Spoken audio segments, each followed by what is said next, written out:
service just like that started.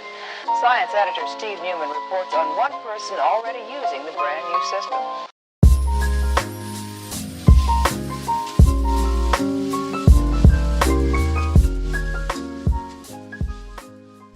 Yo, what's up guys? This is Raf and welcome back.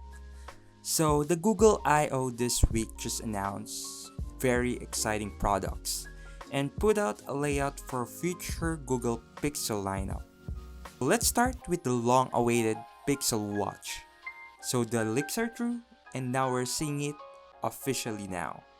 So it really looks premium and stand out on its design. It is a circle-shaped watch. And also it does have a crown on its side. And I think this would be a great competitor for Apple Watch. This would be mainly work only with Android phones, and unfortunately there's no iPhones.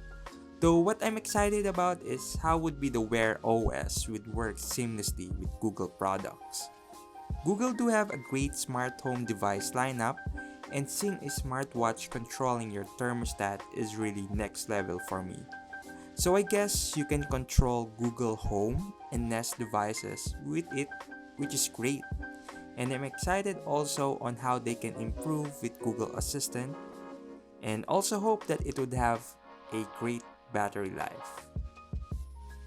Second, they announced also a new Pixel Buds Pro. So technically it's their own version of Apple AirPods Pro, and it does have the same features that the Apple AirPods Pro 2 with a better battery life that they claim. Third, they have announced the Pixel 6a. So this is their budget Pixel, and it really looks good on its specs and its price, and probably one of the best contender for the best budget phone for this year. And here's why. So its specs is a 6.1-inch OLED 1080p screen. It does have a always-on display and HDR. It is powered by Google Tensor, the same chip from Google Pixel 6 and 6 Pro, with 6GB of RAM and 128GB of storage. You get two cameras with 12.2 megapixel wide camera and a 12 megapixel ultra wide.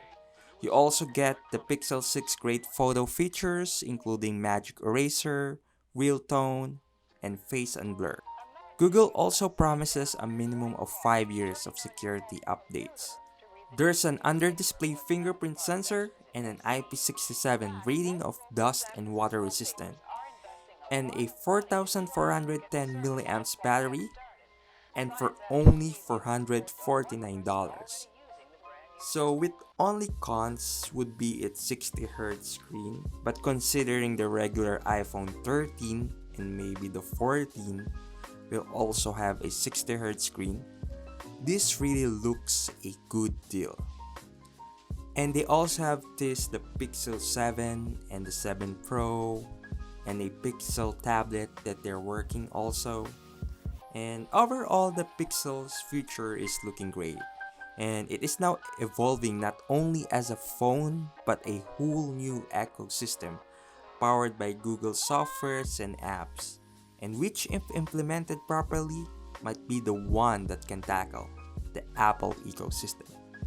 So that is my video for today, and thank you for watching my video. Please like, share, and subscribe, and see you soon. Peace out.